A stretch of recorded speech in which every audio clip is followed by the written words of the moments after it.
It's not okay for you to be a weak loser. It's not okay. And the reason it's not okay is because you could be way more than that. And it's a crime, an ethical crime, for you to allow all that necessary potential to go to waste. It hurts you, it hurts your family, it hurts the world. Really, really, it does. I do think that if you sit on the edge of your bed and things aren't going very well for you, and you ask what foolish thing you're doing to make it worse, that you'll get an answer right now. And it won't be the one you want, but it might be the one that if you listen to would set things straight. I think that's almost, I don't think that I've ever been in a situation where if something wasn't going right for me and I sat and thought, okay, all right, I'm willing to figure out what I'm doing wrong, which is a big thing to think because you never know how much you're doing wrong. It might be something that you really don't want to contend with. But if you clear some space to meditate on that, the probability that you'll figure out something that you did that was stupid, that's bending you and twisting you in the wind, you'll get an answer very, very rapidly. Well, you should be afraid of taking risks and pursuing something meaningful. But you should be more afraid of staying where you are if it's making you miserable. It's like the first thing you want to do is dispense with the idea that you get to have any permanent security outside of your ability to contend and adapt. It's the same issue with children. It's like you're paying a price by sitting there being miserable. You might say, well, the devil I know is better than the one I don't. It's like, don't be so sure of that. The clock is ticking. Yeah, and if you're miserable in your job now and you change nothing, in 5 years you'll be much more miserable and you'll be a lot older. It's a luxury to pursue what makes you happy. It's a moral obligation to pursue what you find meaningful. And that doesn't mean it's easy. It might require sacrifice. If you need to change your job too, let's say you have a family and children and a mortgage, you have responsibilities. You've already picked up those responsibilities. You don't just get to walk away scot-free and say, well, I don't like my job, I quit. That's no strategy. But what you might have to do is you think, well, this job is killing my soul. All right, so what do I have to do about that? Well, I have to look for another job. Well, no one wants to hire me. It's like, okay, maybe you need to educate yourself more. Maybe you need to update your curriculum vitae, your resume. Maybe you need to overcome your fear of being interviewed.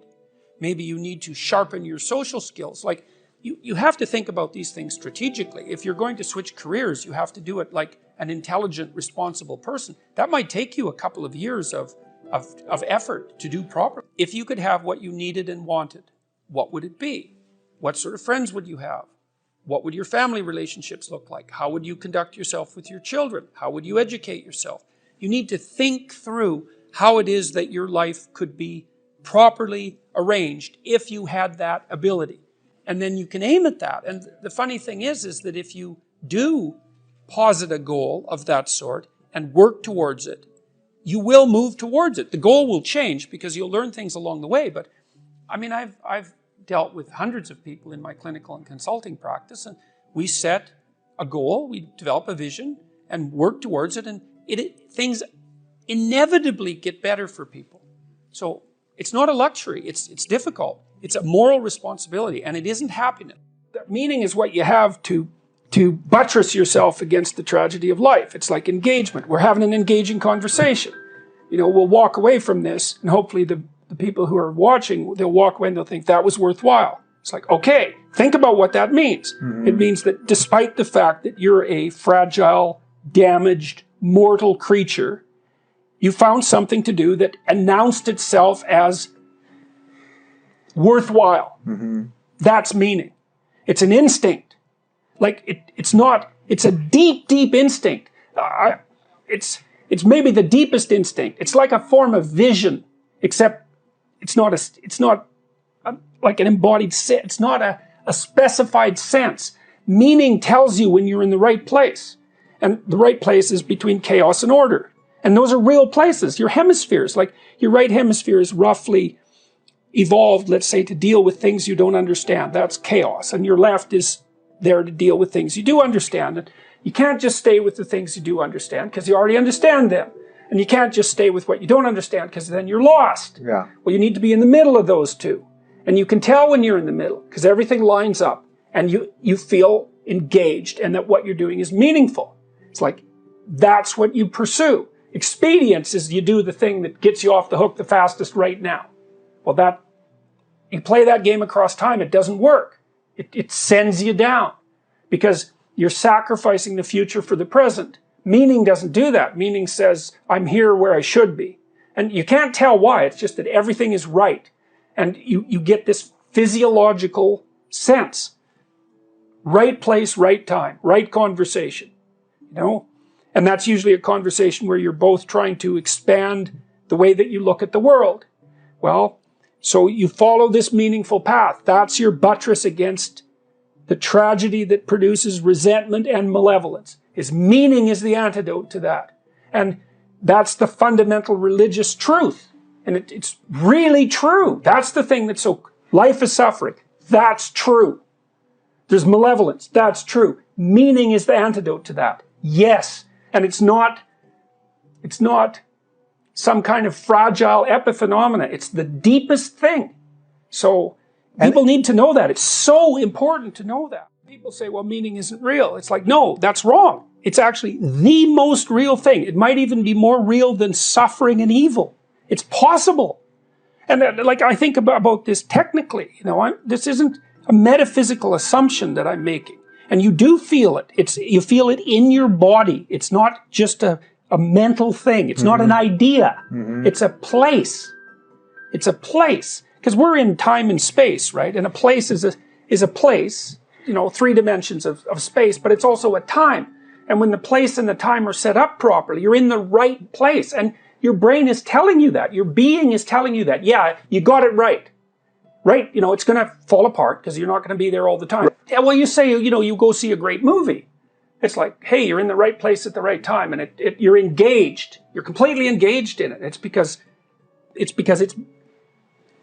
there's no other way to put it. You're in the right place at the right time. And the meaning is the signal of that. And so the purpose of profound religious contemplation, in some sense, in the deepest sense, profound philosophical contemplation, is to learn how to be in the right place at the right time all the time.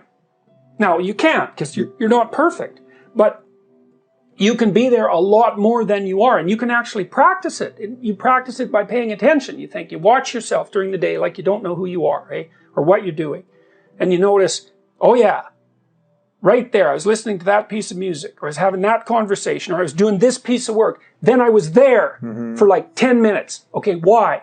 I was doing something right. I don't know what it is. Or I wasn't doing something wrong. You know, and so I got this little illuminated moment. It's like, okay, I need to figure out how to be there more often. So there's this line from the Gospel of Thomas, which was discovered in like 1957. And it says, the kingdom of God is spread out before the eyes of men, but men do not see it. That's basically it. And that's kind of what it's referring to. It's like, there are times when you're in the right place at the right time, and then you're where you should be. And you don't notice that. You don't say, oh, look, wow, there's something about this. This is right. I got to figure out how to do this more. It's like, you're in the right place at the right time. Okay, why? What did I do right? What did I do? I need to do more of that. So maybe it's only half an hour a week when you first start noticing. And then maybe with 3 months of practice, you can get it up to like an hour a day.